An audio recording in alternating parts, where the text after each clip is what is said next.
তুমি কি কখনো ভেবে দেখেছো, যদি আজ তোমার জীবনের শেষ দিন হতো? 90 বছরের গুনাহ, মিথ্যা, গীবত, নামাজে অলসতা, হারাম চোখ সব যদি সামনে হাজির হয়, কিন্তু যদি বলি একটা আমল আছে যার জন্য আল্লাহ 90 বছরের গুনাহ পর্যন্ত মাফ করে দিতে পারেন। শেষ পর্যন্ত শোনো, দোয়াটা একদম শেষে বলবো। আমরা সবাই ভুল করি, কেউ প্রকাশ্যে, কেউ গোপনে। অনেকেই ভাবে আমার এত গুনাহ, আল্লাহ কি আমাকে মাফ করবেন? শোনো, আল্লাহর রহমত তোমার গুনাহর চেয়ে অনেক বড়। শয়তান চায় তুমি হতাশ হও, কিন্তু আল্লাহ চান তুমি ফিরে আসো। ভাবো, কেয়ামতের দিন আমল নামা হাতে দেওয়া হবে। আমি কাঁপছি, ভাবছি আজ আমি শেষ।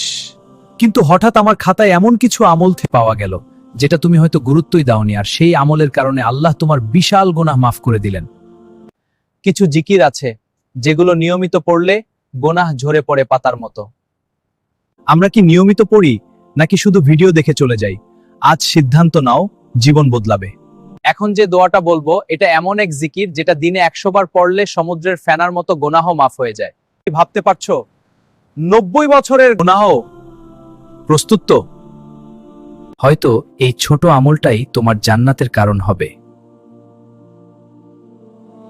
রব্বি ইন্নী যালামতু নাফসি ফাগফিরলি ইন্নাহু লা ইয়াগফিরুয যুনুবা ইল্লা আনতা। এই দোয়াটি আমলে পরিণত করুন, অর্থাৎ নিয়মিত কোনো নামাজের পরে প্রতিদিন পড়বেন। বিসমিল্লাহির রহমানির রহিম, আলহামদুলিল্লাহি রাব্বিল আলামিন। আপনারা নিজেরা পড়ুন এবং অন্যকে পড়ার জন্য উৎসাহিত করার জন্য লাইক করুন।